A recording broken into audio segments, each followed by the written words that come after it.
I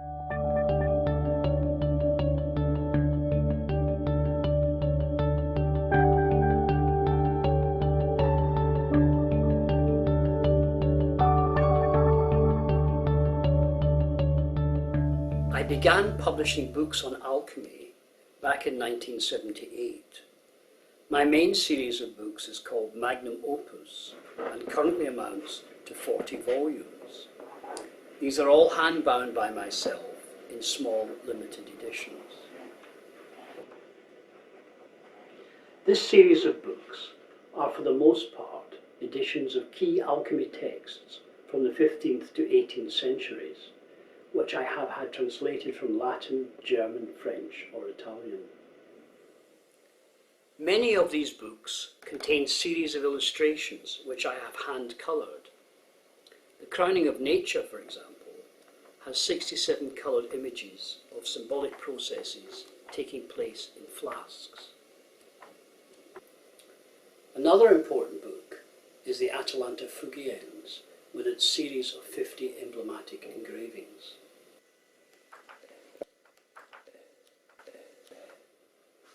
One of the most sought after of my books is the Three Tables of Man. This mystical work was created in the 18th century and consists of 3 large engravings with sections which open up to show underlying areas. I coloured the original engravings and made this up into a facsimile of the original with the opening out plates. This remarkable series of images was created by Dionysius Freyer and shows how one descends through the planetary spheres down onto the Earth.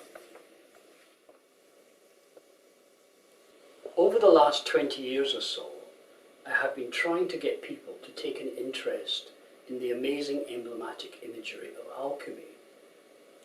However, I found that most people could not engage with the woodcuts and copper plate engravings in which these emblems were made.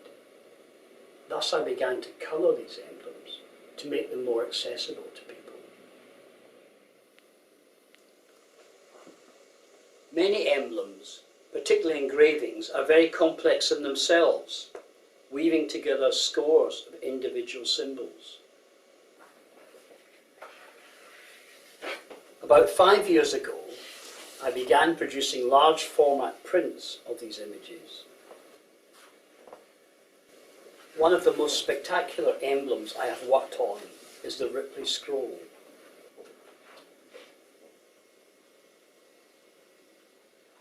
The Ripley Scroll remains one of the most intricate and well-conceived examples of early alchemical symbolism.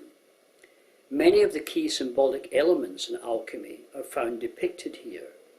The alchemical birds, the green lion, dragons, trees, suns and moons, male and female figures, and the whole work is obviously constructed as a kind of alchemical sequence, in which the alchemical process is illustrated through a series of tableaux.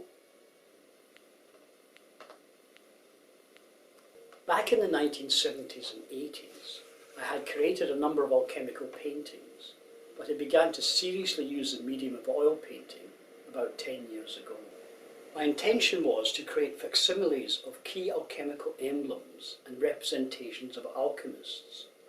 The first group of 6 paintings I made in 2000 all sold immediately to a single customer. The paintings of David Teniers have long held my attention. His rather romanticised depictions of alchemists in their laboratories became a popular genre in Dutch painting in the mid to late 17th century. In 2001, I made some facsimiles of 2 of his paintings, together with one of Adriaan van Ostade and part of the very well-known painting by Joseph Wright of Derby, which is entitled "The Alchemist, in search of the philosopher's stone, discovers phosphorus." Recently, I have made some facsimiles of a number of emblematic works, including 2 images from the obscure 18th century Clavis Artis of Zoroaster, I also continue to be inspired by the imagery in the wonderful Splendor Solis manuscripts. This, for example, is taken from one of the earliest versions of the Splendor Solis. It shows the man with a red, glassy, globed head emerging from the swamp. Around 2004, I began to focus upon the early oil paintings on board, which developed in the 15th century. I was amazed by the technique and detail in these works and decided to attempt to make modern facsimiles of these. After attempting a few simple works, I enthusiastically began creating a copy of the Hugo van der Goeth's Temptation. This required many hours of work. Just painting the leaves on the tree in the Temptation took me over 3 days. I decided not to sell this, as it marked a development in my art. As I developed my technique, I wanted to try to find the limits of what could be achieved, and then work to make facsimiles of 2 major 15th century paintings, the Magdalene of Roger van der Veen and a work by Albrecht Altdorfer, both of which intrigued me. Both of these stretched my abilities to the limits. Again, I find it difficult to consider selling these, as so much work went into creating these 2 paintings. I am always researching and looking at emblematic material from diverse sources. Among these is a rather amazing work by an unknown Lower Rhine master of the late 15th century, depicting a young woman casting a love spell. I really wanted to make a copy of this beautiful little painting, but my initial attempt failed as I worked at too small a scale.